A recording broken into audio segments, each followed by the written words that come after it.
No nii, austatud kohalviibijad, ajakirjanikud, minu nimi on Ott Pärna ja meil on siin suur konsiilium nende mõtlejaid, arvajaid ja ma olen neid täna siia kutsunud kokku selleks, et natuke rääkida, mis me suve jooksul teinud oleme. Me Tanel Talvega suve alguses võtsime, mingi aeg kokku mõtlesime, et kui Eestis peaks midagi ära tehtama, et mis see siis oleks. Ja et kõik räägivad, et üksikuid mõtteid on, aga mingi see tervikplaan võiks olla. Ja mingi hetk me jõudsime sinna, käisime erinevatel talgutel, Pauerakonna talgud või sellised mõttetalgud, Talguerakonna talgud, Arvamusfestival nii edasi, et palju on selliseid hektilisi ideid, mis oleks, kui püüaks kuidagi selliseks tervikuks siduda. Et ükskõik, kes tahab Eestis midagi teha, et mis see siis nagu oleks. Ja siis ütle see 4 kuu tulemus, mis on siis kasutatud hästi palju erinevate ekspertide mõtteid, kõikvõimalikke olemasolevaid uuringuid, hästi palju maailmapraktikat, oleme püüdnud või pannud kokku või saanud kokku siis sellise kontseptsiooni, et kui Eesti riigis peaks midagi nagu selle arengulihke saavutamiseks teha, ja selleks ühisnimetajaks panna nii-öelda riigireform, et riik panna valmis järgmiseks kasvuks, et milline on see kompleks neid tegevusi siis oleks ja kuidas sellele asjale üldse peaks lähenema. Riigireformist on varasemalt olnud juttu erinevatel viisidel.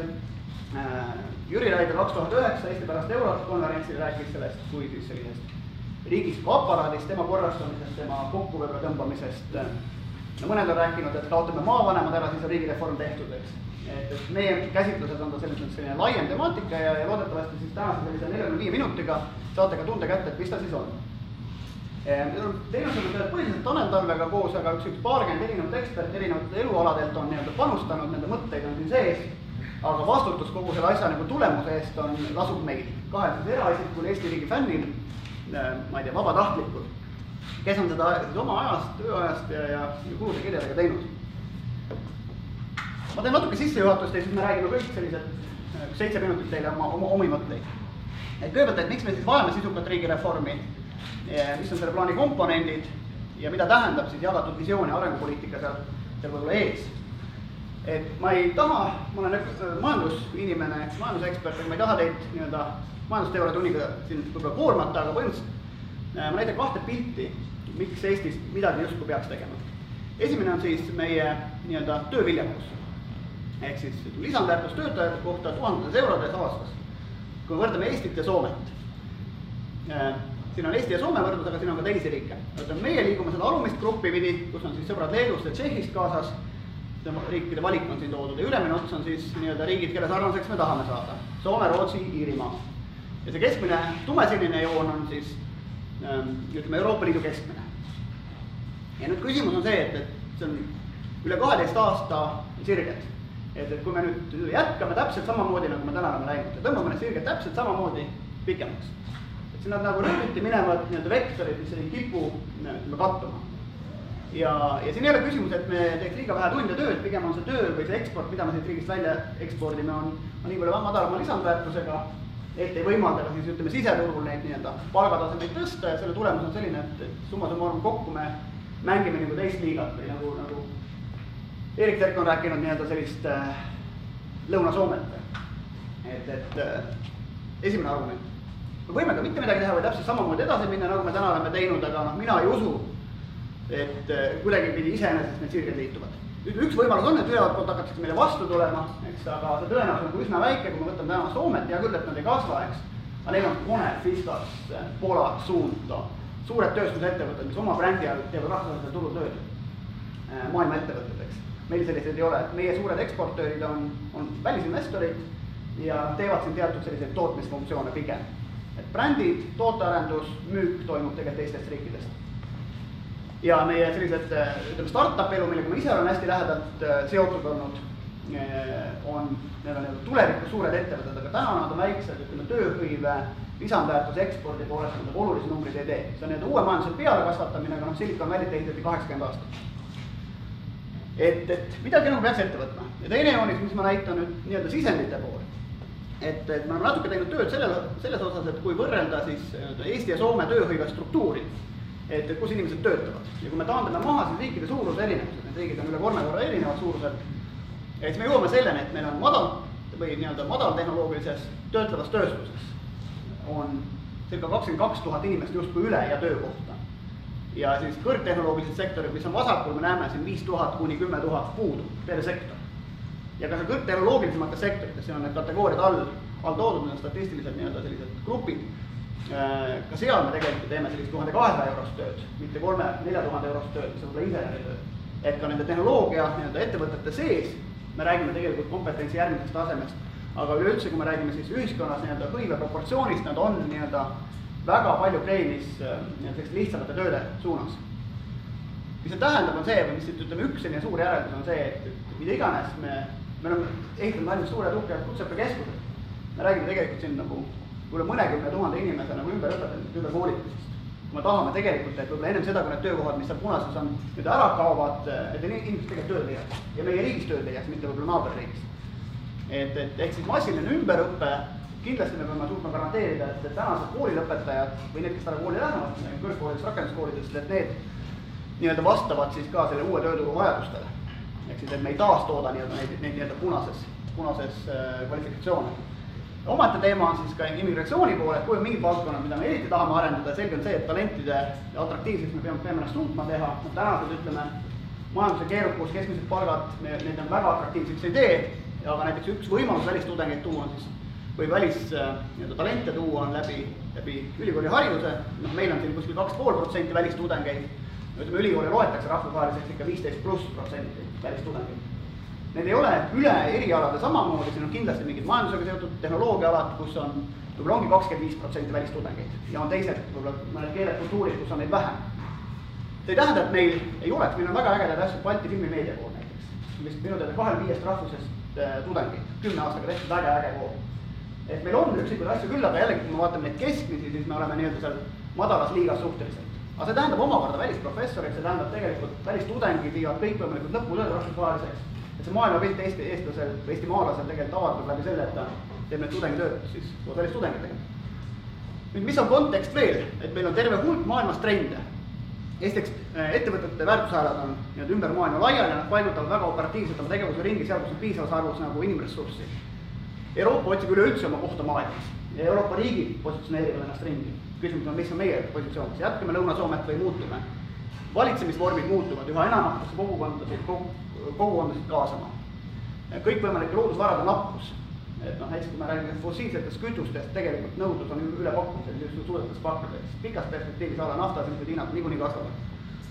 ÜRO-s on 70 riiki veepuuduseks täna. Et on terve rida globaalseid trende, mis meile tegelikult konteksti loovad. Ja selge on see, et arenenud majandused ehk need, kes on nii-öelda püramiidi tippu juba jõudnud, need vajavad uusi arengulahendusi. Et mida siis tegelikult teha, et oma seda kas tänast palgataset säilitada. Soomlased väga tõsiselt murestavad selle üle, et ootused on nii suured, kõrged koha peal, aga eksport ei vea enam välja sellist palgataset ja nüüd on küsimus, et kas suudavad säilitada, lühiajaliselt sa võid laenu võtta säilitada seda taset, aga pikaajaliselt on oht, et tulevad alla poole. Nüüd me jõuame selle riigireformi kontseptsioonini. Koosneb 4 osast. Tuleviku eesmärkides kokkuleppimises, valdkondi ühendava arengupoliitika kokkupanemises, et neid unistusi realiseerida ja selles valguses tegelikult riigiaparaadi kohendamist, sättimist, valmispanemist. Sest et kui me võtame lihtsalt riigiaparaadi, ütleme, et me tahame 1/3 kokku tõmmata, me võime tõmmata valest kohast. Et meil järsku ei ole enam tuletõrje või politsei jõuab nagu 2 päevaga kohal, mitte 4 tunniga mõnes kohas. Et lihtsalt midagi kärpimise pärast on juba raske, me tõmbame valest kohast. Et me saame seda teha mingite eesmärkide vastu ja ka mingite siis tegevuste, mis neid eesmärke aitavad ellu viia, nendest lähtuvalt. Panganduses paralleeli tuua, kui üks pank tahab, ma ei tea, Balti turul olla liider, eks ole, siis kõigepealt on see eesmärk, teiseks on siis millised on mudelid ja palju on vaja raha, et selline turu osa võita ja kolmandaks on siis millist nagu nii-öelda aparaati on sul vaja, et seda nagu ära teha. Ja lõpuks on see, et anname riigi rahvale tagasi või kogukondadele tagasi, et see on ammu teada tõde tegelikult, et kõik on väljakutsed maailmas ja ka Eestis on piisavalt suured, et nende valitsused kui kitsad kildkonnad ei saa nendega hakkama. Ja nüüd on küsimus, et kuidas tegelikult ühiskonda laiemalt sellesse kaasata. Inglased räägivad siin big society'st või suurest ühiskonnast, eks. Et kindlasti see tähendab nii-öelda valimiste läbi ükskord 4 aasta taga kedagi kaasamist, aga need on palju püsivamad sellised koostööplatvormid, kuidas sa tegelikult kogukondasid kaasad. Ja see ei tähenda lihtsalt abstraktselt kogukondasid, seda tähendab ka sektoril pidi inimesi, Finance Estonia, mis me kunagi tegime, et finantssektoris pangad, finantsasutused ja riik koos mõtleksid, kuidas seda sektorit kasvatada. See on erinevad sellised platvormid asjad, mida siis teha. Ja siin all, mida me tegime, mis ma unustasin öelda, et selle asja kohta on olemas www.riigireform.ee internetileht, kus asi on selles mõttes hästi loogiliselt iseenesest seletavalt lahti kirjutatud. Ja kogu see info, millest me siin täna räägime, on seal samamoodi üleval. Aga siis jah, nendest 4 kategooriast, millest see riigireform siis koosneb, eesmärkideks kokkuleppimine, sisukas arengupoliitika, riigiaparaadi korrastamine ja riigi rahvale tagasiandmine, on igas ühes tegelikult hulk küsimusi, mis tuleb vastata. Ja kes on kunagi teadustööd teinud, teab, et õige küsimuse püstitamine on lahenduskäigust olulisem. Lahendused on alati erinevad, küsimus on, et see õige küsimus püstitada, õiged küsimused. Ja siin oleme püüdnud ka püstitada siis küsimusi, mis ülepea tegelikult tahavad vastamist. Ükskõik millised teid pidi ja me oleme toonud tegelikult ära rea näiteid, mis siis ühele teisele küsimusele võiks aidata vastata. Need on täpselt samamoodi seal veebilehel olemas, ma saan natuke kiire, et need kõik üle käia. Võib-olla üks, et ma lisan arenguökonomist, et siis ütleme arenguökonoomika poolt, mis otsib seoseid, tähendab eesmärkide, tegevuste ja tegijate vahel. Mitte lihtsalt, et kui me lihtsalt püstitame eesmärke, 5 rikkam hulka, Põhjamaade tiigriks, mis iganes. Need on tegelikult fiktsioonid, kui me ei suuda sinna sellist usutavat tegevuskava taha panna. Et kust me esmaspäeval pihta hakkame, et tegelikult midagi ära teha. Ja kui me seda sinna taha ei pane, siis mind ei veena ära, et me tegelikult ütleme, see riik rikkaks saab. Ja me rikkaks peame saama, sest kui ümberringi on tegelikult palgatasemel meist kõrval, et me lihtsalt jookseme kuivaks. No nii talendikatest kui ka madalapalgalistest. Ja see valm on selline andekas valm, mis selle viimase kahe nagu rea pärast, et me tegelikult ju ei osuta, kes on siis süüdi, aga see koorem on praegu koha peal, eks, mida siis Luik, Paug ja Vähk omamoodi püüdsid nagu siis kuidagi paigast nihutada, eks. Ja arenguökonoomikast rääkida, siis ütleme, see suur küsimus on tegelikult, kuidas erinevaid tegevusi ühitada, et me tegelikult kõik need vektorid ühtse suunda liiguksid.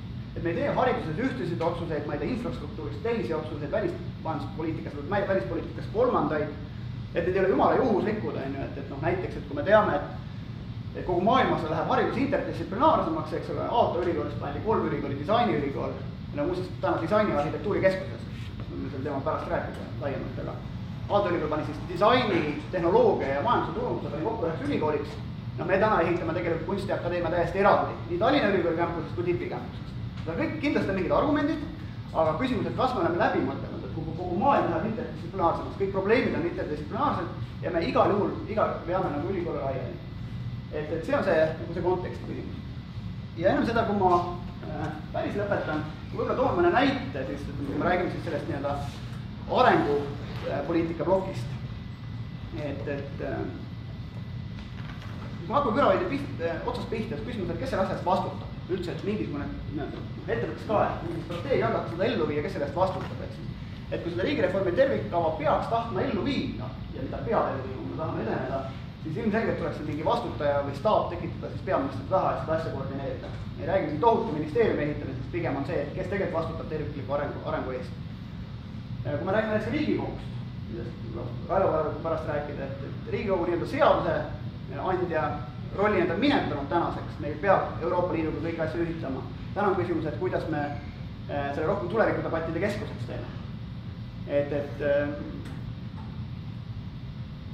igasugused sellised, meil on hästi palju rakendusagentuure, PRIA-d, KIK-id,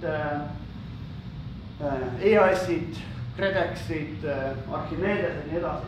Kõik nad on täna rakendanud mingid programme, mis on siis kuskitel ministeeriumides tehtud, eks. Kui palju nad omavahel seoses, kes need on sidunud ja kas on sidunud, eks. Ja tegelikult järgime lihtsalt neid programme, et kas mitte ei tasuks nendele üleselt teha üks selline kas või siis arengufondis näiteks selline strateegia think tank, kes mõtleks, et kõik need üksikud programmid ja tegevused kuidagimoodi omavahel seotud. Vastasilul me kanaliseerime 1 miljard aastas euroraha turule. Aga kui me ei mõtle, kuidas selle vahel seoseid tekitada, siis ütleme, see mõju on selle võrra väiksem. Aga ma ei taha siin kõik üles lugeda, ma kutsun teid kõiki sellele veebilehele uudistama, on hästi lihtsalt kirja pandud seal, et mida me siis nende tegevuste all siis mõtleme, aga jah, kokkuvõttes, et see nii-öelda meie lähenemisesse riigireformi kava koosneb 4 osast, tuleviku eesmärkides kokkuleppimine, sisuka arengupoliitika kokkupanemine, riigiaparaadi selliselt korrastamine, et see oleks võimeline neid eesmärke ellu viima ja lõpuks siis kogukondade kaasamine, et me teeksime seda üheskoos, mitte siis kitsas kilpkonnas. Aitäh praegu minu poolt ja ma annan sõna Jaan Männikule.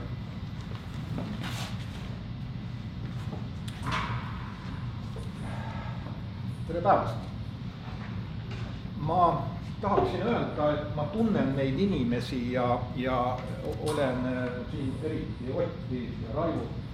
Aga tahaksin öelda, et kui ma siin räägin, siis ma esindan iseennast. See on minu mõtted ja mitte mingisugused rühma mõtted, kuigi ma usun, et me mõtleme võrdlemisi sarnaselt nendes küsimused, millest ma siin räägin. Naljaga pooleks ma ütleksin ka, et nüüd on ju palju räägitud siin sisserändaja poest.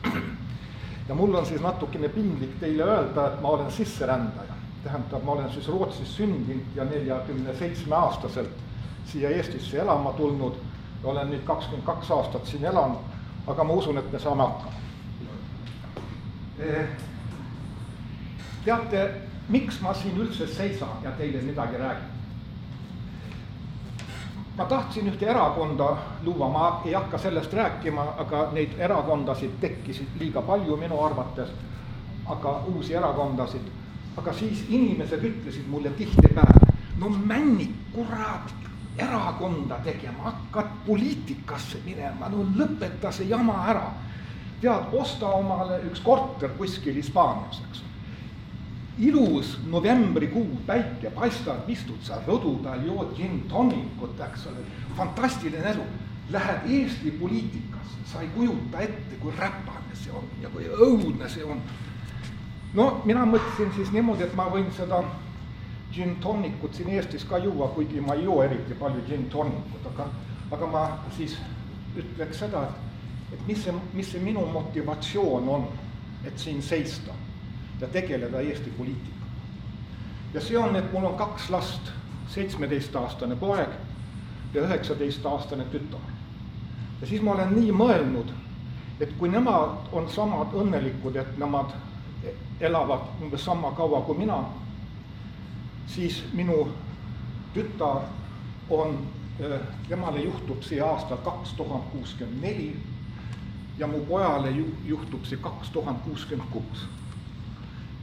Ja siis mul tekivad külmavärinad, et kas siis õieti nendel on siin midagi alles nendele ka, mida me võiksime Eestiks nimetada. Arvestades seda, kuidas inimesed, mis tempos inimesed siit praegust ära lähevad. Ja tegeleda selle küsimusega, et nendel oleks siin mingisugust Eestit. See on see põhjus, miks ma siin seisan ja räägin. Ma leian, et meie poliitika Eestis on stagnatsioonis.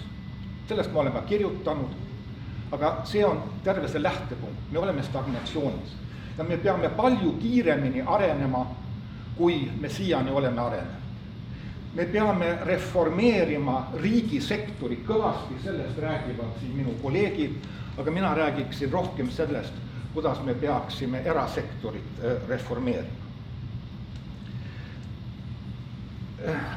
Ameerika rahandusminister, see on ju natuke teine süsteem Ameerikas, aga inglise keeles on see Secretary of Treasury, Jack Lew, on terve Euroopa kohta öelnud seda.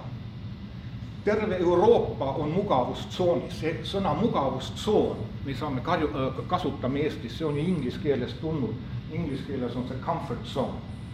Ja tema ütleb, et terve Euroopa on mugavustsoonis ja ärge teie uskuge Euroopas, et me hakkame Ameerikas teid sellest august välja aitama. Ei hakka, te peate ise sealt välja tulema. See on ju nüüd väga lai, aga mida ma tahan öelda, et neid probleeme, mida me siin Eestis arutame, neid ei ole mitte ainult Eestis, need on laiem. Kui me läheme siis Eestisse, siis tekib selline küsimus, kui sa jälgid uudiseid, mida teie teete, et mis saab nüüd see suur küsimus olema Eestis? Julgeolek, räägitakse. Siis mina ütlen niimoodi, et aga seda meie siin Eestis eriti ei mõjuta. Ja miks me seda ei mõjuta, sest see on üks konflikt Venemaa ja läänemaailma vahel, kus meie võimalus kuidagi moodi seda mõjutada on väike. Küll aga saame kõvasti mõjutada, kuidas Eesti majandus areneb ja sellega me peaksime palju rohkem tegelema. Ma leian seda, et kui me juhime seda riiki, siis me peame ütlema, et väljaränd on üks meie kõige tõsisemaid probleeme, mis on omakorda seotud meie madalate palkadega võrreldes näiteks, mis 80 kilomeetrit eemal siin Helsingis makstakse. kui ma ütlen teile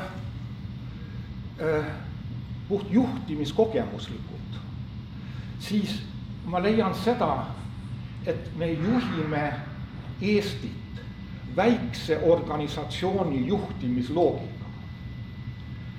Tähendab, väikse organisatsiooni juhtimisloogika on see, et sul ei ole eriti spetsialiste ja sa küsid inimese käest, kuidas sa seda lahendad, kuidas sa seda lahendad, kuidas sa seda lahendad.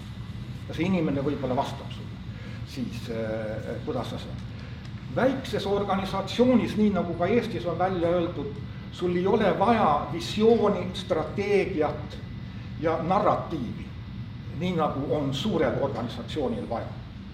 Ja tähendab, üks asi, mida me peame Eestis muutma, me peame nihkuma väikse struktuuri juhtimisloogikast suure struktuuri juhtimisloogika.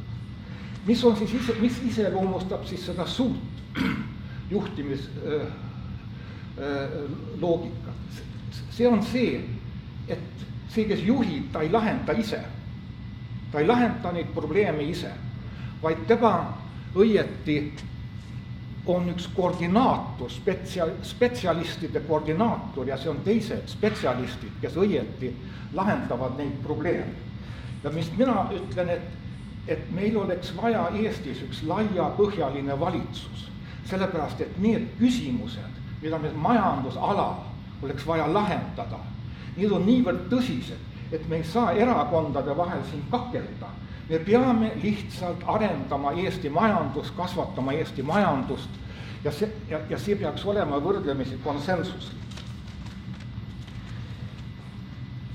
Kui me siis võtame, mis eesmärgid me oleme endale seadnud ja ma võrdleks neid ühe inimesega, kellest ma pean väga suurt lugu, see on Indrek Neivelt, kes minu arvates on väga tugev majandusinimene. Indrek Neivelt on saanud eesmärki. Indrek Neivelt on öelnud seda, et aastal 2018, kui vabariik saab 100 aastaseks, peaks miinimumpalk Eestis olema 1000 euri. Ma nõustun väga paljudes küsimustes Indrek Neiveltiga, aga ma usun, et see on natukene optimistlik, aga see põhimõte on õige. Miks see põhimõte on õige? See põhimõte on sellepärast õige, et kui me veel üks kord, ma tsiteeriks, mida Indrek Neivelt on öelnud, tema arvab niimoodi. Ma arvan, et väärtusahelas edasi liikumine ei ole paremat moodust kui surve ettevõtjale. Minu ettepanek oleks see, et me kehtestame ühe poole aasta või aasta jooksul miinimumpalk Eestis 500-600 euri. Siis tuleb ettevõtlus sulle kallale. Aga siis mina ütlen seda, tehke seda. Sellepärast, et me ei saa Eestis konserveerida ja alles hoida ettevõtteid, kelle ärimudel ehitab selle peale, et ma võin maksta inimesele 400 euri kuus palka. Tähendab nii, et see on nüüd üks osa sellest ümberstruktureerimisest. Tähendab, me usume, et me jätame kõik alles nii, nagu seda on ja siis majandus kasvab. Majandus ei kasva meil, kui meil mitte ei ole üks teine ettevõtlusstruktuur. Ja see, mida Neivelt ütleb, on, et seda teist ettevõtlusstruktuuri sa ei saa muud moodi, kui et survestada ettevõtlust. Et tuleks sealt mugavustsoonist välja. Neivelt ütleb ka niimoodi. Ettevõtjale võiks öelda, tehke protsessid korda, juurige välja ebaefektiivsus ja makske rohkem palka. Jumala õige mõtlemine. Tema ütles selle välja, aga mis sellest on saanud? Mitte midagi. See, et Eestis läheks edasi, siis mina ütlen, et kõik, mida on vaja Eestis teha, on välja öeldud, see on välja öeldud, aga me ei tee. Sest see tekitab konflikte, see tekitab vastuolu ja me just nagu vabatahtlikult sellest mugavustsoonist välja ei tule. Ardo Hansson ütles nädal aega tagasi ühe konverentsil niimoodi. väheefektiivsete ettevõtete jaoks muutub kestma jäämine järgmised aastatel paratamatult üha keerulisemaks. Et need ettevõtted, mis ei ole efektiivsed, tema ütleb, paraku need ei jää kestma. Jumala õigus, välja arvatud see, et see sõna paraku tuleks sealt ära võtta. Need vähe efektiivsusega ettevõtted, neil on sisuliselt kaks võimalust. Kas muutute efektiivsemaks või kaote ära? Teisi võimalusi ei ole siin üldse mõtet arutada. Meil on Eestis, kui me alati räägime, kuidas soomlased teevad, kuidas rootslased teevad, kuidas teevad need ja need, siis mina ütlen, et meil hakkab Eestis tekkima üks teine olukord. Ja see teine olukord on see, et tööjõupuudus on meil suurem kui tööpuudus.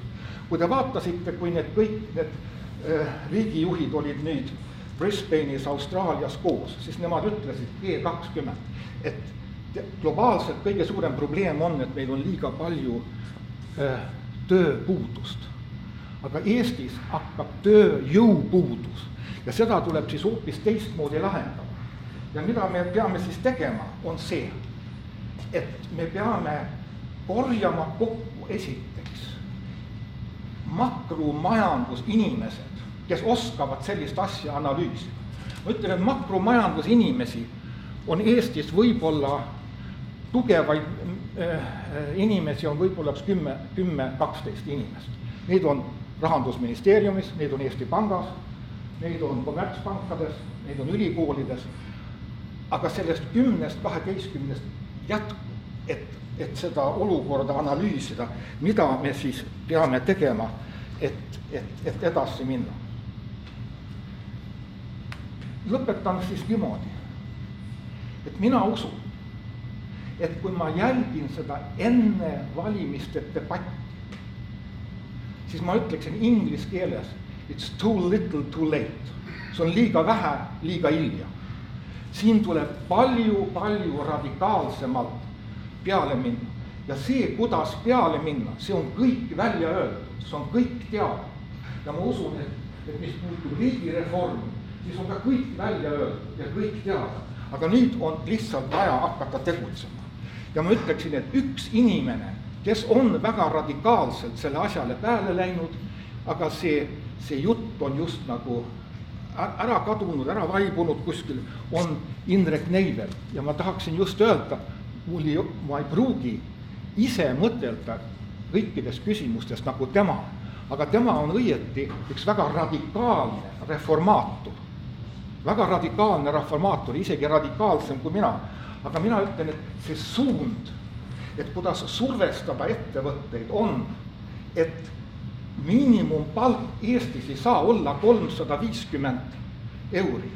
See peaks olema ühe aasta jooksul 500-600. Millest meie poliitikud räägivad? Tulumaksu vaba miinimum võiks midagi ja siis jääb selle inimesele üle 7 euri rohkem kui varem, eks ole, vaata kui õnnelik ta siis on, kui tal on iga kuu saab 7 euri rohkem kätte, eks ole. See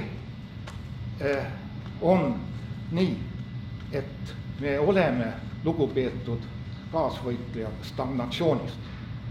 Me peame sealt välja tulema ja see ei ole veel liiga hilja. Suur tänu teile!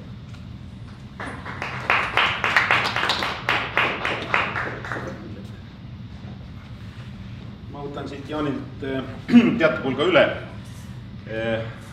Ma arvan, et see teema, mida nimetatakse tänapäeval põhiliselt riigireformi kontekstis, see on ikkagi natukene võib-olla kitsam lähenemine olnud kui see, mida me praegu siin näeme. Ta on olnud eelkõige riigiorganisatsiooni keskne loogika aluseks. See on habemega lugu. Mina olen siin öelnud, et mina olen sellega ühel või teisel või kolmandal või 25. viisil kokku puutunud alates aastast 1988, nii et üle 25 aasta juba, erinevates rollides, täna siis nõuandja ja arvaja rollis rohkem, kunagi ka otsustaja rollis ja uurija rollis. Ja ma võin teile kinnitada, et tegelikult riigiga selles mõttes, nagu me täna räägime, ja riigiga ka organisatsiooni mõttes, nagu seda siiani on reformi kontekstis eelkõige kitsalt käsitletud, on nii nagu selle kultuurikatlaga. Nagu ehitus käib, ta ei saagi valmis.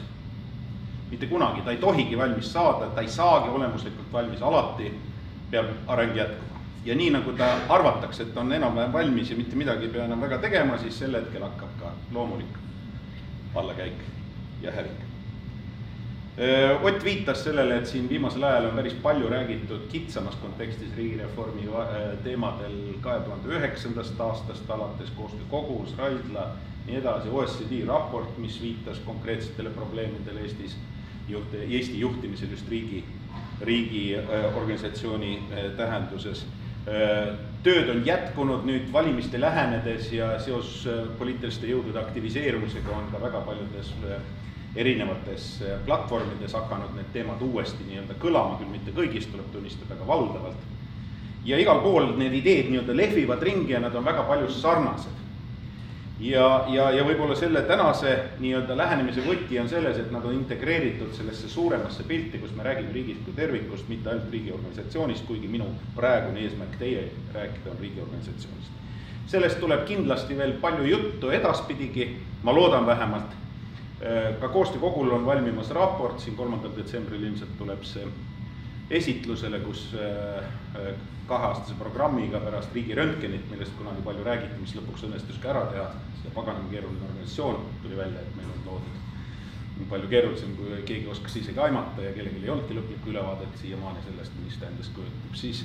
Siis selle põhjalt on siis pärast intensiivset tegevust ka mitmed ettepanekud ja arvamused, aga jällegi need kõik nii-öelda eelkõige kontsentreeruvad selle riigiorganisatsiooni temaatikale, mis on üks lõik sellest, aga väga oluline. Nüüd taustaks veel tahaks väga rõhutada seda ja mulle üha rohkem ja rohkem tundub siin selle sotsiaalse mälu mingisuguses osas kandjana ka isiklikul tasandil, et me oleme ringiga Eesti riigis jõudnud järgmisel tasandil. Et meil hakkavad korduma uuel nii-öelda tasandil need samad teemad ühiskonnas tervikuna, meie arengus kui sellises tervikuna, mis olid mõni aeg tagasi.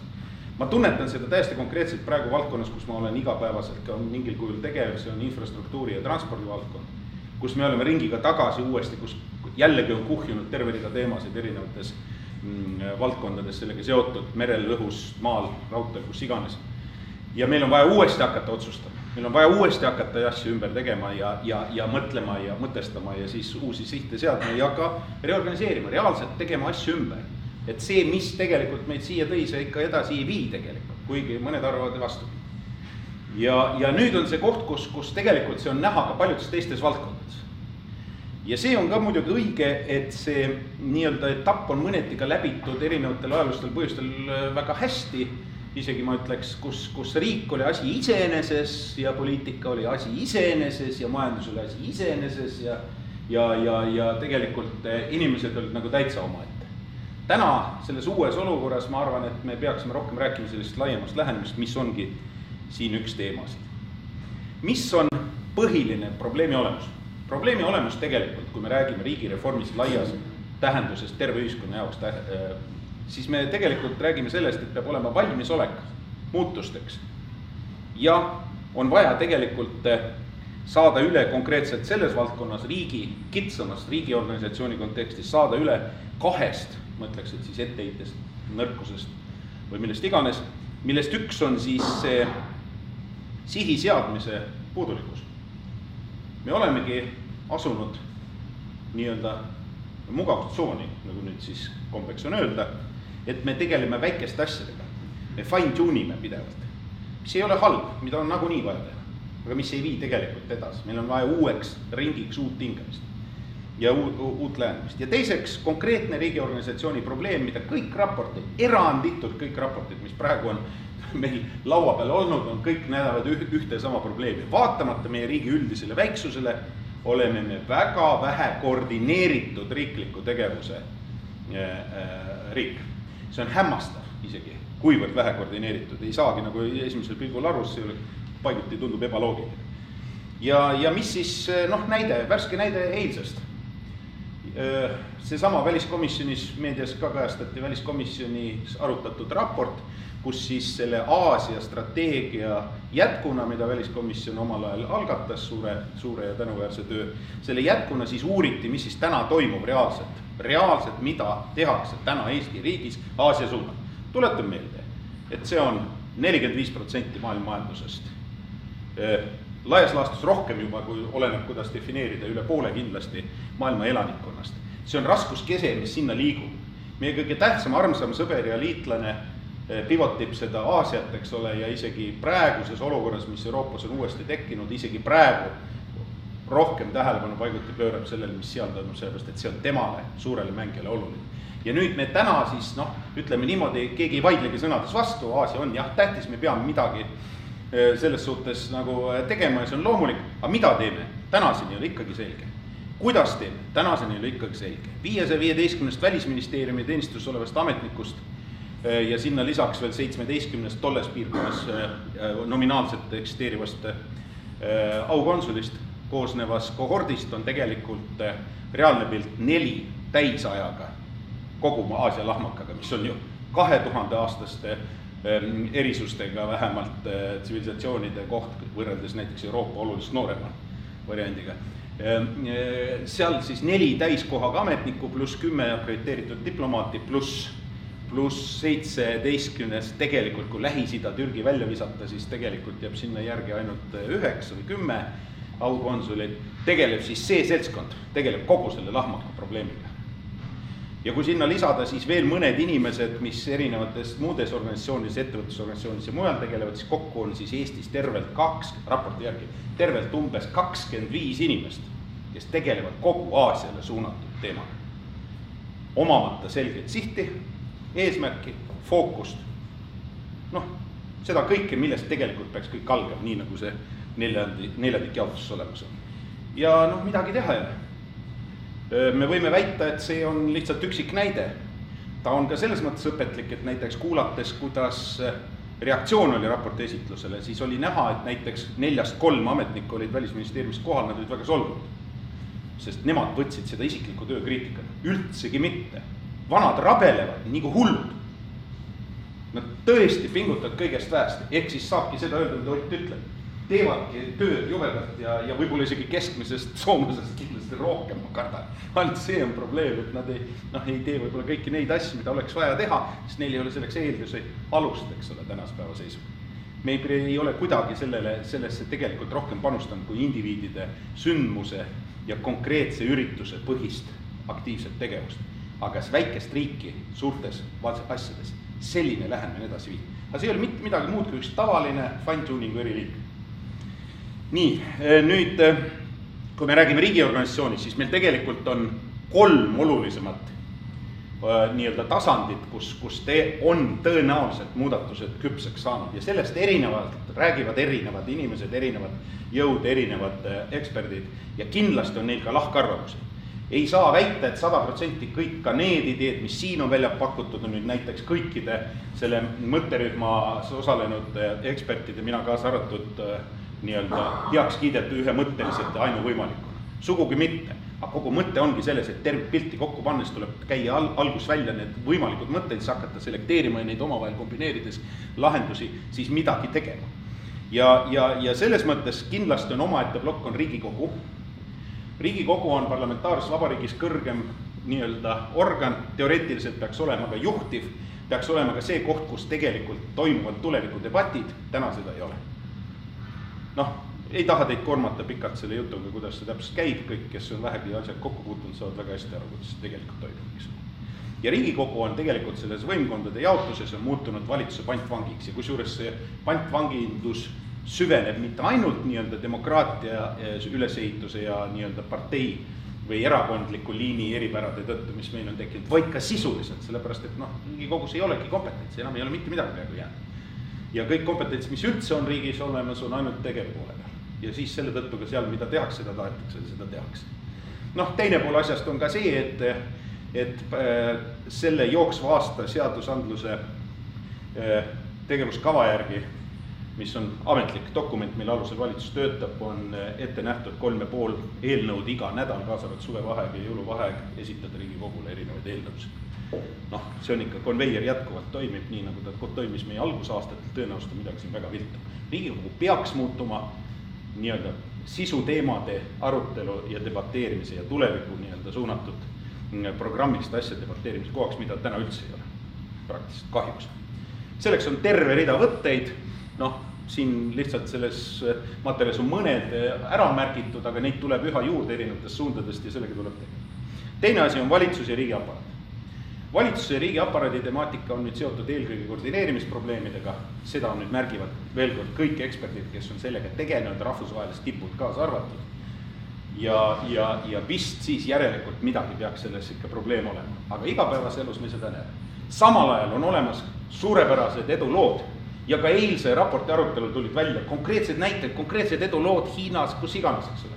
Ainult, et kui hakata analüüsima, millel põhines edulood, siis need põhines konkreetsete isikute isiklikel suhetel, läbisaamisel, arusaamadel, kokkulepetel. See ei olnud institutsionaalselt koordineeritud temaatika, vaid pigem oli see selles, et kui kultuuriministeerium läks, eks ole, noh, India nii-öelda tinglikult öeldes, ma võtan konkreetse mittenäite, sest see oli tegelikult üks teine riik, selle konkreetse suursaadiku juurde ja siis nad leppisid asjad kokku, asjad toimis suurepärane, täiesti smashing success lugu, eks ole, aga see oli ainult case'i põhine, tal ei ka järgnenud mitte midagi, see oli üks vahva kihvt üritus, eks ole, ja nad tegid tublit tööd ja tõesti pingutas selle nimel.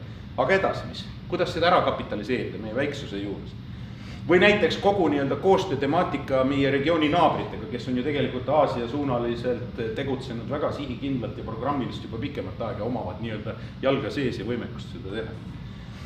Noh, kõik see, mis puudutab igapäevaseid tegevusi, ükskõik mis valdkonnas, mis me võtame, on pigem rivaliteet, mitte koostöö ja jällegi koostöö põhineb eelkõige tavaliselt siis, kui on tegu nii-öelda inimestega, kes omavahel hästi läbi saavad, kui näiteks tekib ka nende ametkondade tipus mingisugune poliitiline rivaliteet, no ministrid on piltlikult öeldes erinevatest parteidest, siis sellest juba piisab, et näiteks ka ametnikud kohe tõmbuvad tagasi, sellepärast et kui nad näiteks märkavad, et ministrid omavahel rivaalitsevad ja nopivad punkte ja siis ongi asi läbi. No see ei saa meil nii olla, lihtsalt ei tohi nii olla.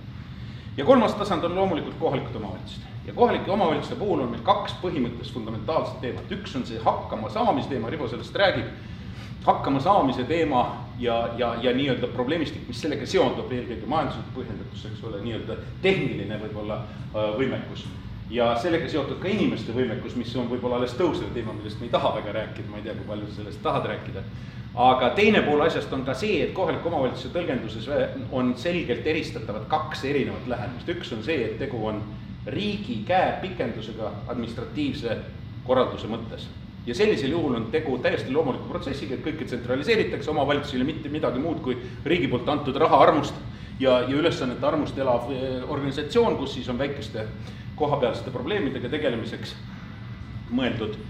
Ja saab hakkama ei saa, noh, kõik ütlevad raha vähe ja ei saa hakkama, ongi asi vaske, eks ole, siis paneme nad lihtsalt kokku ja siis võib-olla läheb natuke paremaks, noh, võib-olla läheb, võib-olla ei.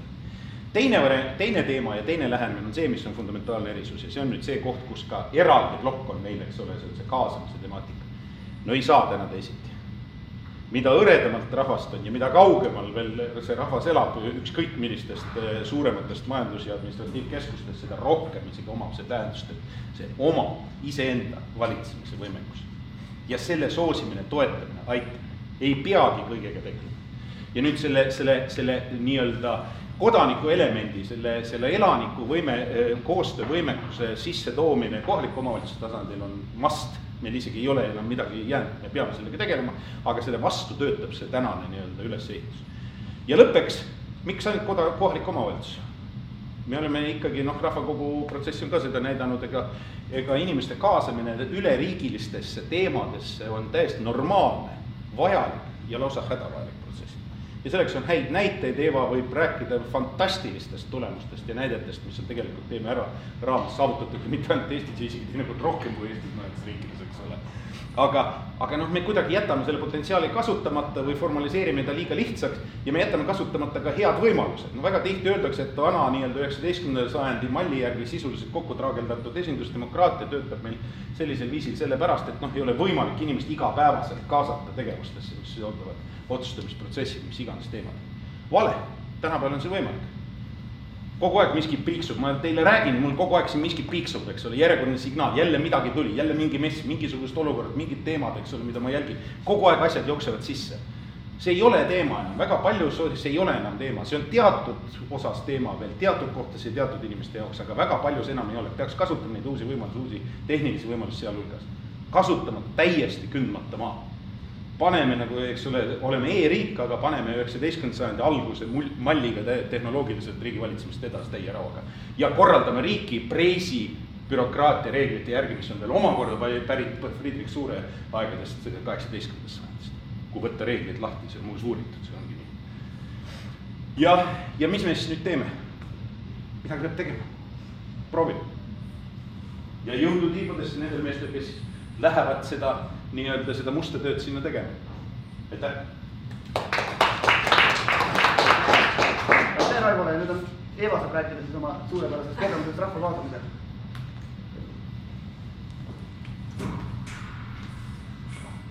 Tere minu poolt ka kõigile, kellele ma ei ole veel isiklikult tere öelnud.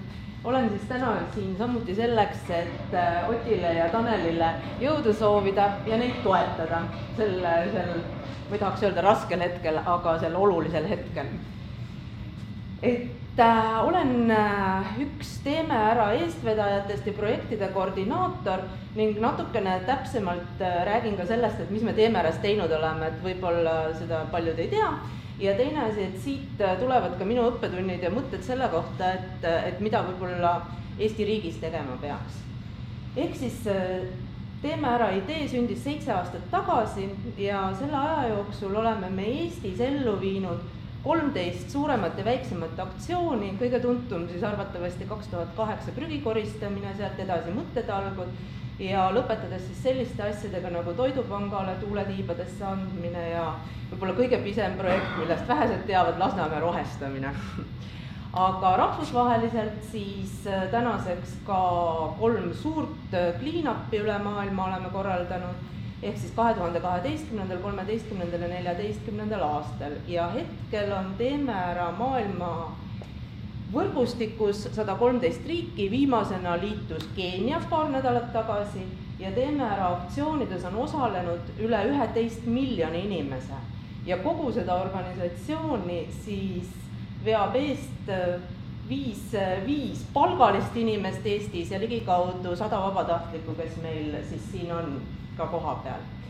Ja selle töö käigus nüüd 7 aasta jooksul olen ma ise hästi palju õppinud nii Eesti kohta, maailma kohta, organisatsioonide toimimise kohta, kui ka selle kohta, et kuidas inimesi käivitada ja inspireerida. Ja ma arvan, et need asjad on nii, et kõige olulisemad on tegelikult väärtused. Need väärtused, mida sa ise kannad, mida sa kannad organisatsioonina ja need alateadlikult mõjuvad inimestele, kes on sinu ümber. Kindlasti on väga oluline lugu ja eesmärk. Ilma selleta minu meelest ei ole võimalik ühte organisatsiooni üles ehitada ja üldse kuhugi jõuda. Ehk siis Teeme ära puhul looks alguses see, et koristame Eesti 1 päevaga puhtaks. Tänaseks on see muutunud maailmalooks ja see inspireerib miljoneid inimesi üle maailma.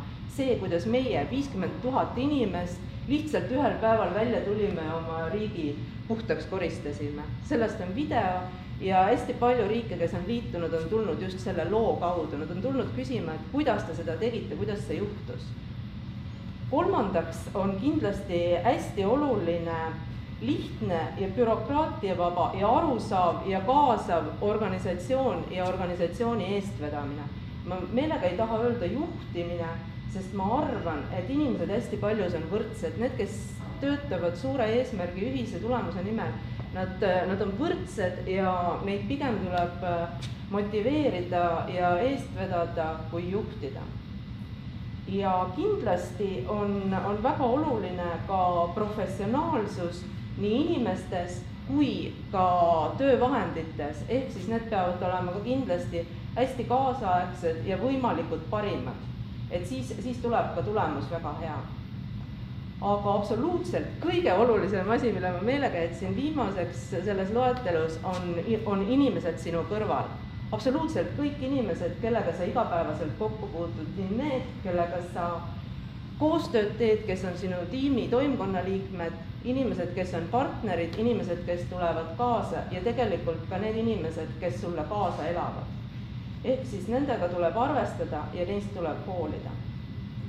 Ja kuna ma näen hästi palju, et nendest põhimõtetest peegeldub ka Oti ja Taneli maailmavaates ja ka selles riigireformi idees, siis seetõttu ma arvan tõesti, et teil on mida teha. Ja võib-olla ma ka räägin ära, et kuidas mina näen, et see selles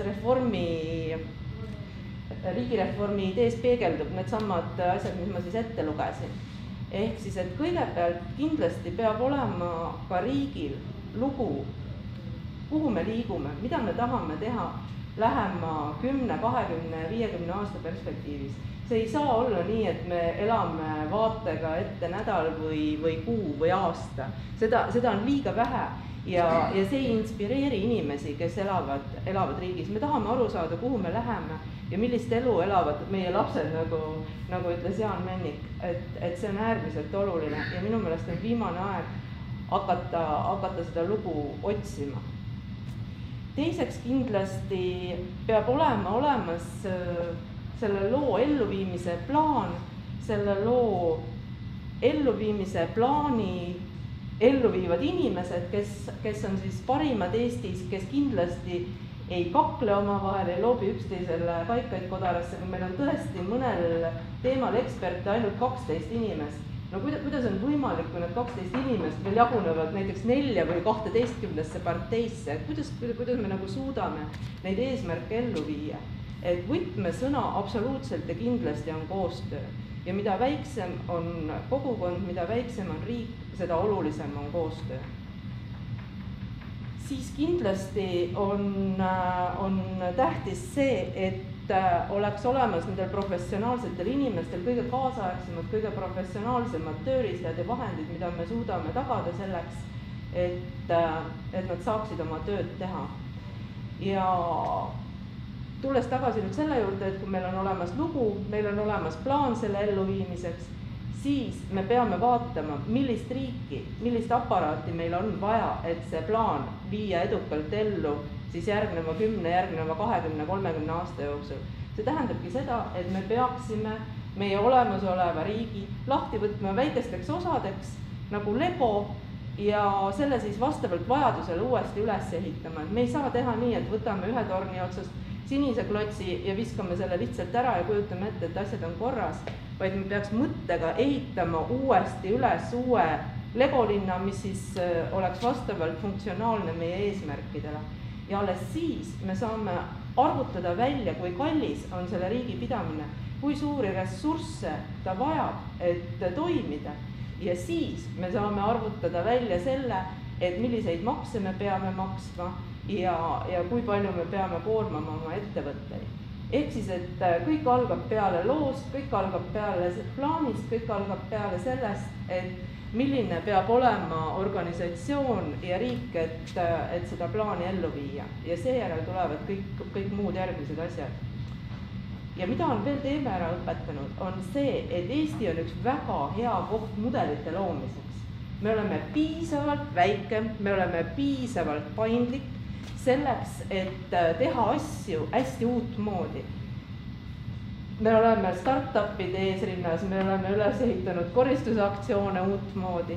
Miks me ei võiks teha ka uut moodi riigi? Nagu Raivo ütles, meie tänane riik on 100 aastaid niimoodi toiminud, aga me elame täiesti teises ajastus.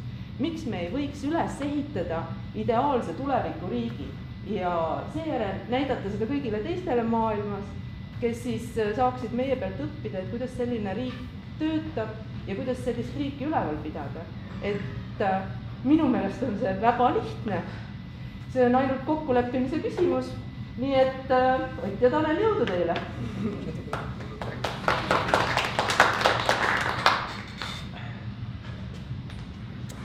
Tere ka minu poolt ja mina seisan teie ees mõttega, et mina tahaks, et Eesti riik oleks äge riik, kus inimesed, kes tahavad midagi teha, saaksid seda parimal moel teha ja oleksid arengueelsused kahes aspektis. et kui palju on räägitud sellest riigireformist, siis mina tooks välja 2 sellist mõtet siit. Et üks on selle riigireformi üks osa, mis on kohalik omavalitsus, ja teine riigireformi osa, mis puudutab Eesti regionaalarengut.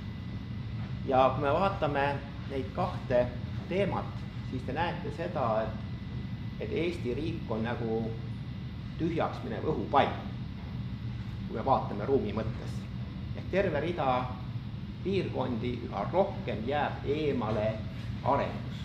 Ehk see tähendab ka teisipidi öeldes seda, et me teatud ressursid väikese riigi puhul viime kasutusest välja. Ja see mõte, mida ma tahaksin siin selle konteksti juures rääkida, oleks siis see, et esiteks tasakaal erinevate riigi valitsemise tasandite vahel. Me räägime keskvalitsusest, me räägime omavalitsustest ja me räägime kogukondadest.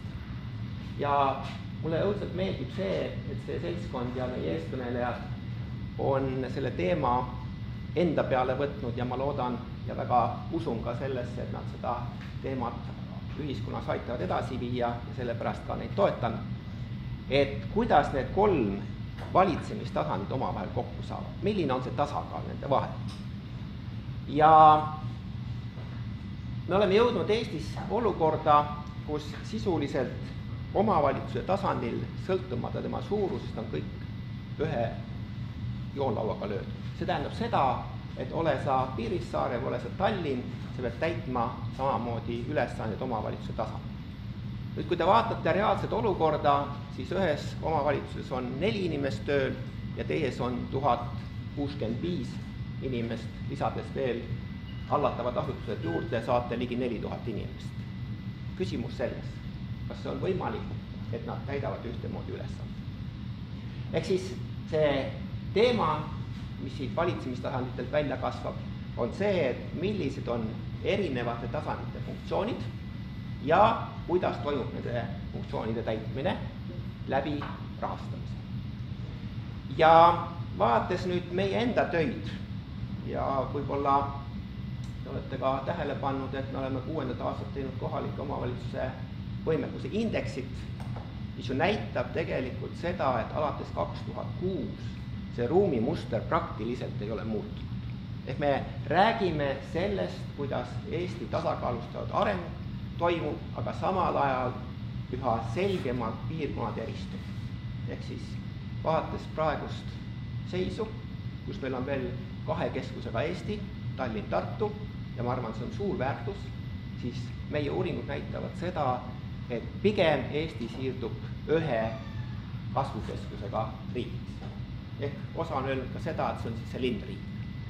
Nüüd, mis see tähendab? See tähendab seda, et koonduvad ressursid, koondub otsustamine, koondub majandustegevus ja paraku see ei ole enam see tee, kui me räägime, et sõltumata elukohast on sul võimalikult head arengueeldused. Ma ei arva, et see on täiesti ühtemoodi igal pool võimalik, küll aga on see oluline selles kontekstis, et mida me tegelikult omavalitsust ootame.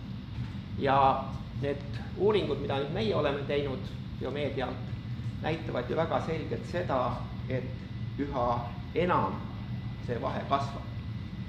Ja mõte siit siis selline, et ei ole enam võimalik sellise mudeliga jätkata, kui me tahame, et Eestis oleks tasakaalustatud areng.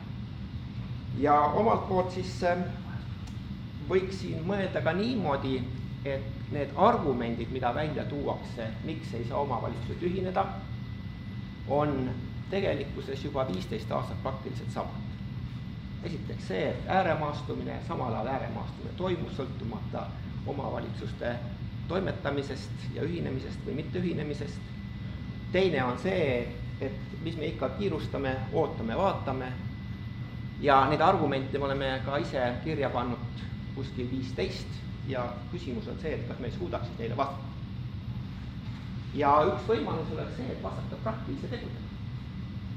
Proovime siis teha teatud pilootprojekte ja selle läbi näidata seda, et see ühinemine, omavalitsuste suuremaks muutmine on oluline selleks, et me saaksime tõhusat valitsemist.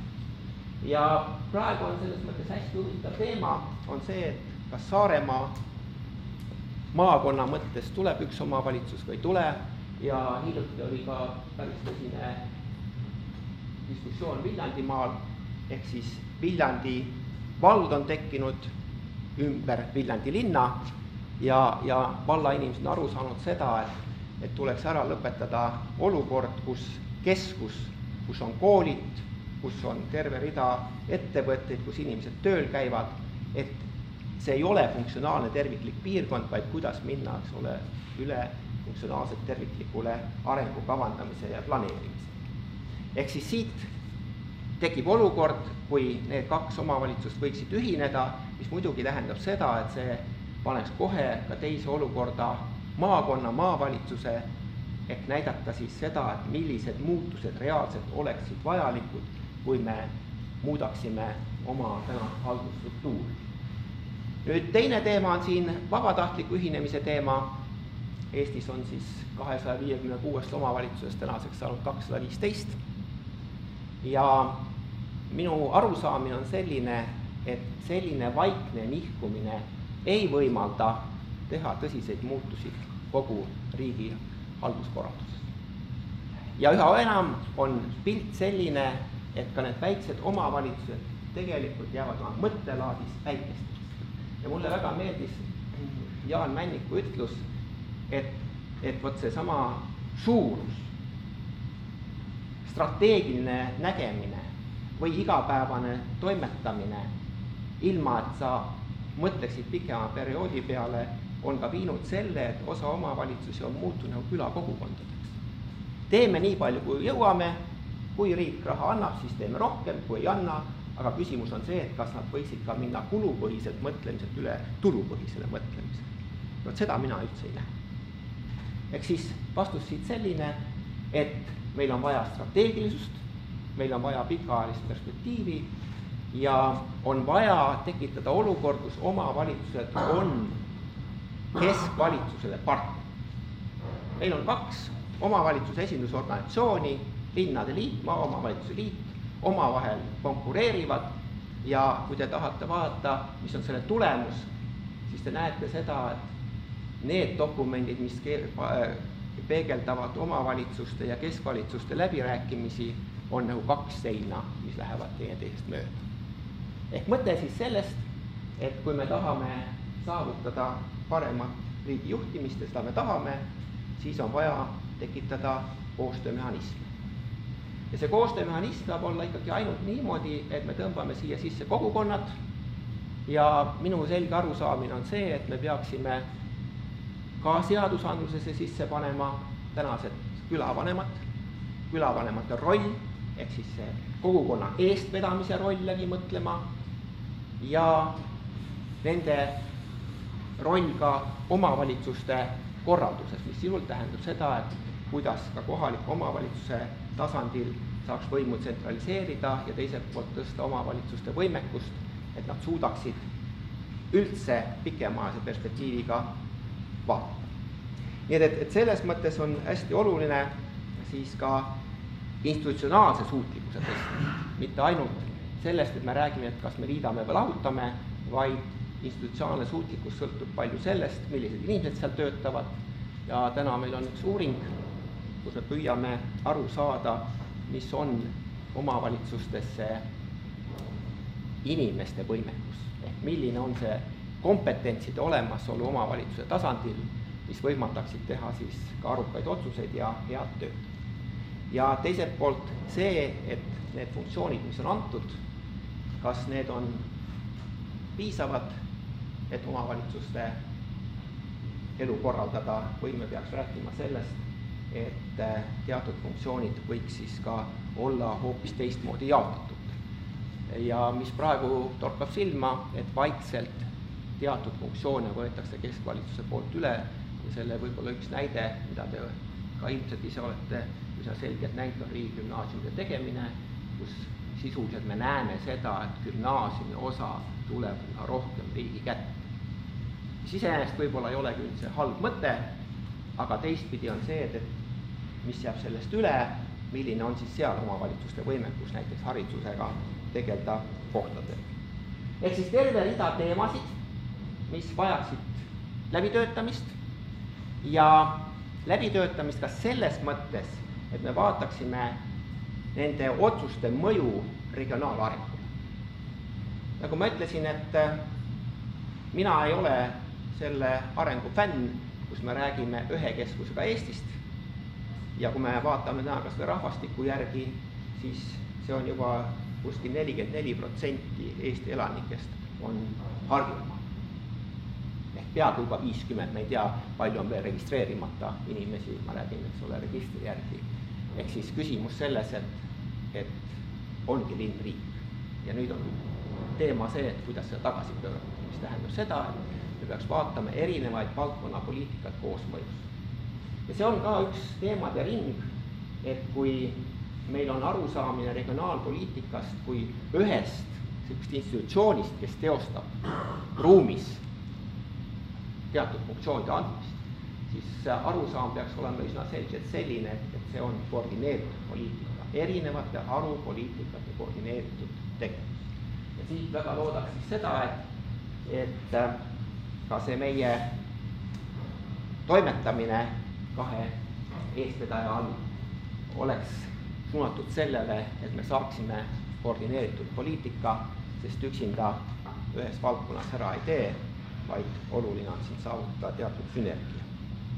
Ja selle nimel tahakski teha tööd edasi, nii et edu meie eestkõnelejatele. Aitäh! Aitäh Rivole! Ma mõtlesin, ma süstin teie vahele paar tsitaati meie sellest riigireformi veebist, et seda asja nagu, mis puudutab visiooni, jumala nõus selline evaga, et ilma eesmärgi ja lootavale nagu on jube raske inimesi mobiliseerida kuhugi suunas liikuma. Ja minu isiklik arvamus, me räägime tegelikult maailmas edukas ja kodusest arvusest Eestist, aga nüüd, et milline on see maailmas edukas läbilööv riik ja millisena ta on koduselt tegus, et see on see, võib-olla see, mis meil sisustada tuleb.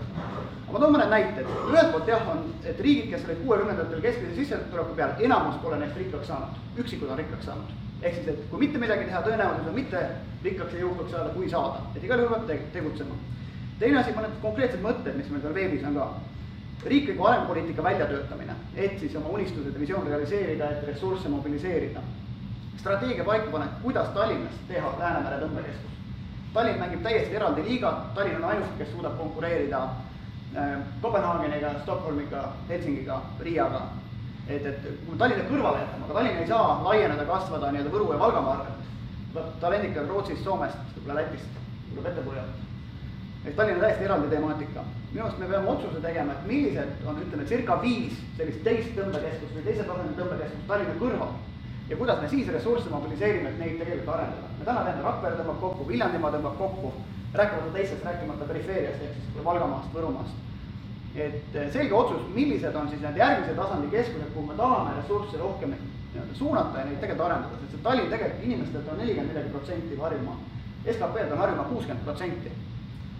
Et siia kõrvale panna, Tartumaa tervenisti on kuskil 10%, Ida-Virumaa tervenisti on vist 9%. Et Pärnumaa on, ma arvan, 4% näiteks, Viljandimaa on 2,4% Eesti SKP-st. Nad on juba täna hästi marginaalsed. Ja nüüd, et kui me teeme mingid suuri investeeringuid, Rail Baltic või suuri muuseume ehitame, siis võiks mõtelda, et kas need sinna paigutatud asjad tegelikult siis tõstavad ka nende piirkondade konkurentsivõimetu osakaalu Eesti SKP-s. Ja Raivo on hästi palju toonud seda näidet, et kus raudteed, Saari raudteed siis Eestis, kelle ümber täna elab vist 87% inimestest.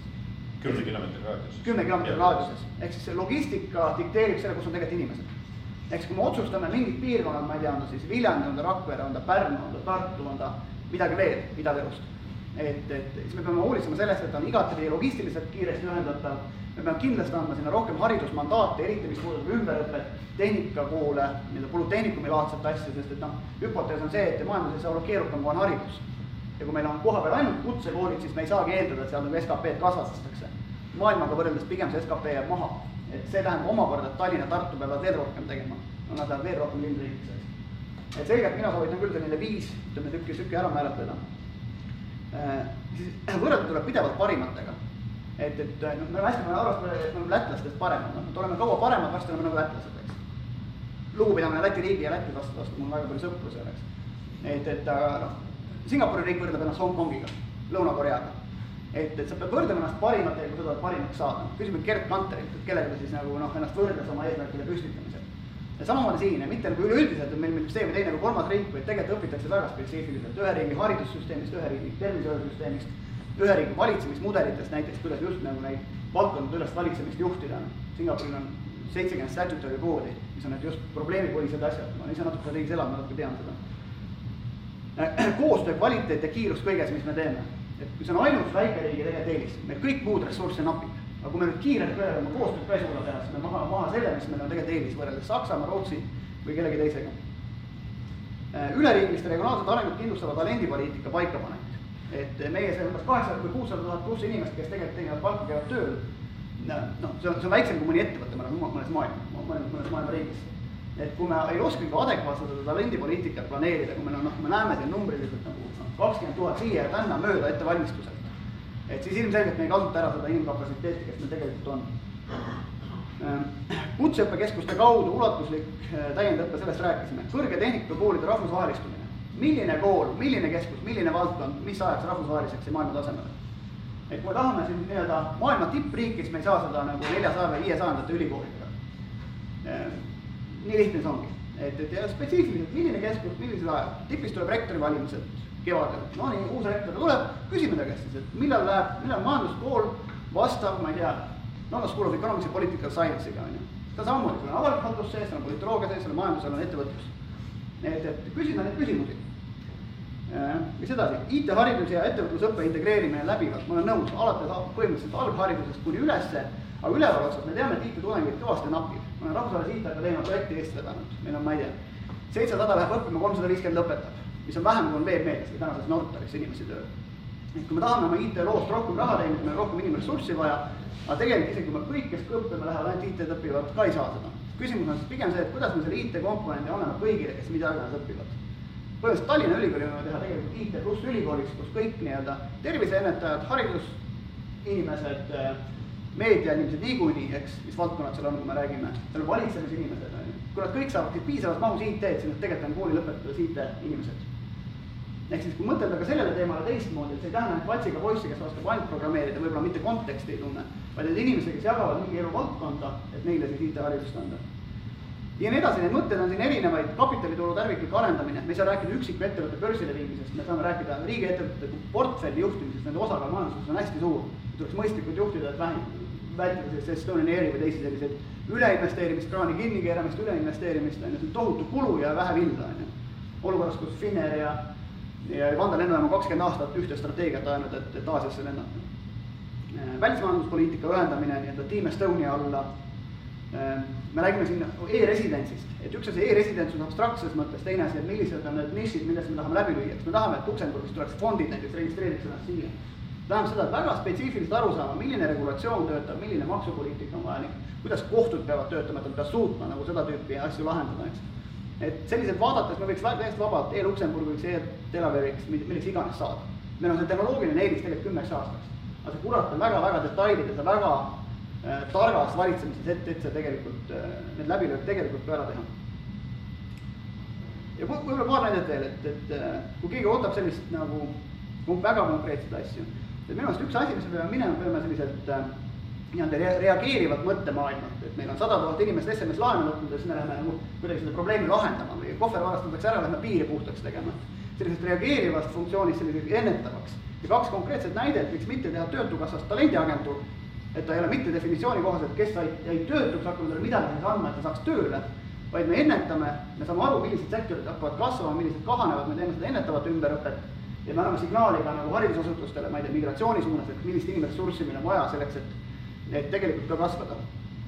Ja viimane, miks mitte teha haigekassast tervisekassa, inimeste tervisest 50% sõltub elustiilist. 20% on pärilik, 10% ravimitest ja 20% keskkonnast. Täna haigekassa võrdub ravi ja ravimid ja selle finantseerimine. 10%, see jääb suuremaks kuluartiklist niikuinii. Aga kui 90% inimese tervisest on midagi muud, siis me peame seda suunda sinna augu sinna suunas panema ja sellised mentaalsed muutused, ei ole haigekassa, on tervisekassa. Inimesed 10 korda küll odavam ennetada, et haigeks jääks, kui siis, kui ta on haigeks jäänud, eks. Et jällegi, riigireformi veeb sisaldab kõikvõimalikult selliseid ka väga praktilisi ja konkreetseid mõtteid, aga nad kõik on siis tervikuks ehitatud. Ja nüüd ma annan lõpetuseks sõna esikülavanemale, külaliikumise eestkõnelejale Tanelile. Aitäh! Tere ka minu poolt siis kõigile, muidugi mul on juba raske siin lõpus midagi uut ja tarka teile veel öelda, sest kõik minu mõtted ja ideed on siin juba kõlanud täna, et ma võib-olla räägin paarist põhimõttelisest asjast. Esiteks see, et miks ma siin täna üldse olen. Minu meelest Eeva ütles jube hästi, et mind ka kuidagi nagu viib edasi see mõte või lootus, et ma saan olla osaline uue Eesti riigi loomisel. Ja me peame tegema selle uue Eesti riigi, sest et see, kus me täna oleme ja see vegeteeriv seisund, see kindlasti ei ole see, mida me tahame, sest et mis saab siis Jaani lastest, eks ole, tulevikus. Te võite muiata, aga tegelikult ka me võiksime ikkagi pikemas perspektiivis ette mõelda, mitte need 4 aastat, mis jäävad iga valimistsükli vahele ainult. Ma käin mööda külasid ringi ja olen külaliikumise kodukant eestkõneleja ja põhiline sõnum, mida mina kogu aeg räägin inimestele erinevates kogukondades, on koostöö. See riigireform.ee sündis väga paljude erinevate inimeste koostöös. Need inimesed on erineva maailmavaatega, erinevast soost, eks ole. Nad on mitmeski mõttes erinevad. Aga me nägime Otiga seda protsessi on siin suvest saati kahekesi vedades, et väga erinevaid inimesi on võimalik panna koostööd tegema. Täitsa lõpp, ma poleks elus uskunud seda. Et ei pea olema nüüd nii, et me oleme kõiges asjades lõpuni detailides nõus, aga me oleme kõik nõus selles, et me peame midagi tegema, et Eesti riik oleks ka 100 aasta pärast olemas ja tugev ja et meie lastel oleks siin hea elada. Ja et see oleks koht, kuhu üldse lapsi tahetakse teha. Sest minu meelest viimasel ajal on hakanud juba ka sellised mõtted tulema, et mis ma siia viletsusse seda last siin sünnitan, eks ole. Nüüd kindlasti ma olen ka sellepärast siin täna, et ma ei ole absoluutselt nõus retoorikaga, et meil on kõik hästi. Mismoodi me saame rääkida, et meil on kõik hästi, kui meil on väga suur väljaränne, meil on Pärnu linnatäis vaeseid lapsi ja nii edasi ja nii edasi. Meil igasugune koostöö puudub, ma lähen külla, räägin koostööst ja seal öeldakse, kuule, aga vaadake, mis riik teeb seal üleval. Ministeeriumid omavahel koostööd ei tee, igaüks paneb ise suunas, kusagil mingit ühist eesmärki ei ole. Ja tõesti, mul ei ole neile midagi tarka öelda. Ongi nii, meil ei ole sellist riigiaparaadi mõttes koostööd juba. Nüüd tulles natuke konkreetsemalt minu liistude juurde nii-öelda, sest ma kavatsen edaspidi seista maaelu arengu eest, siis mul mõned konkreetsemad mõtted ja ideed on ka. taneltalve.ee saate neid muidugi lähemalt vaadata, aga minu meelest on paar konkreetset asja, mis tuleks Eestis ära teha. Kõigepealt, kui Raivo rääkis riigiaparaadi reformist kitsamas mõttes, siis minu meelest tuleks hakata ikkagi ülevalt kohe pihta ja ma väga toetan mõtet, et Riigikogu liikmete arv võiks 71 peale viia. Kindlasti tuleb esimeses järjekorras ära teha haldusreform. Mul on, nagu Hardi Volmer ühes reklaamis ütleb, mul on siiamaani sellest jutust ainult, et me peame haldusreformi ära tegema, mitte keegi ei tee. Kaua me siis mämmerdame siis siin, eks ole, teeme ta ära lõpuks ometi. Ja siin on mul ka üsna kindel, ma siin Riivoga võin muidugi ka veel vaielda siin hommikutundideni, et mismoodi täpselt ja kuidas see peab olema. Mina isiklikult toetan ideed 15+5 ehk siis 15 maakonda, 5 suuremat linna ja all on siis nii-öelda osavallad. Ja kui me räägime külakogukondade kaasamisest ja vastutuse andmisest sinna allapoole, millest on täna puudus selgelt, siis ma ka Arvamusfestivalil koos Riivoga ühte sellist debatti juhtides seal käisin välja konkreetse idee, et miks me ei võiks need osavaldade või valdade volikogud koosneda külavanematest ja kelle esindajad siis omakorda moodustavad maavalitsused, et selline süsteem olla. Me vajame radikaalseid asju. Head sõbrad, tõsiselt me vajame radikaalseid asju, me ei saa enam võtta ja teha mingit kosmeetilist muudatust kusagile, et nüüd vahetame, ma ei tea, nagu Ott armastab öelda, autol iluvõre ära, eks ole, ja ütleme, et see on uus auto. No ei ole enam. Et see auto on ikka see sama vana, mootor on see sama vana ja käigukast samamoodi, eks ole. Me peame tegema väga radikaalseid samme, ma loodan, et viitsite ka pärast süveneda riigireform.ee mõtetesse, sest et me oleme selle loonud ju kõik koos selleks, et ka teie saaksite sinna oma sõnad sekka öelda, seal on eraldi koht lõpus olemas, kus me palume ka teie mõtteid, teie ideid, mis võiks teistmoodi teha. Nii et lühidalt see, miks mina täna siin olen, et kui ma midagi ütlemata jätsin, siis sa võid mind täiendada veel, aga ma nii palju veel ütlen ka, et ühest asjast on mul veel siiamaani, et kõik muudkui räägivad ainult, keegi ei tee mitte midagi. Et me teame ammu, mis on pildil valesti, et nüüd oleks ammu aeg minna juba ja see pilt siis korda teha. Ja selleks, et see jutt ei jääks ka ainult jutuks, siis vähemalt mina ja Ott oleme otsustanud järgmised 4 aastat panustada Eesti riigi arengusse siis seda viisi, et me kandideerime lähenevatel Riigikogu valimistel ja loodame, et me saame neid mõtteid seal siis Otiga ka riigi tasandil ellu viia. Ja ma väga loodan, et kõik need meie head mõttekaaslased, kes osad täna siin istuvad, et nad jäävad meiega ja et see protsess ei ole nüüd lõppenud, et me oleme nüüd mingi dokumendi valmis saanud, et nüüd nii ongi. Et see peaks edasi elama, täienema, ajas muutuma. Ja ma väga loodan, et kõigepealt suur tänu teile, et te siia täna tulite ja et olete oma aega ja jõud pannud selle mõttekogumi koostamisele. Et minul isiklikult oli väga vahva viimane pool aasta nende inimestega seda koostööd teha, et kui me niimoodi saaksime riiki ka veel juhtida, siis ma mõtlen, et oleks päris äge juba. Nii et aitäh teile, et te tulite. Me Otiga oleme valmis loomulikult ja teised valmis teie küsimustele vastama, kui neid on tekkinud vahepeal. Jah, aitäh minu poolt ka ja lisaks ajakirjanikele ma juhin tähelepanu siin mõned meie fännid, taga istuvad mul ema-isa, kes serveerisid meile kohvi muuseas ja pirukad on pärit Kalamajast ja kohal on Eeva ema. Väga suur aitäh Saaremaalt. Ma jagan siis lõpetuseks ka välja kirjaliku. Aga aitäh kõigile tulemast ja loeme lõppenuks ja vaadake riigireformi saite. Aitäh!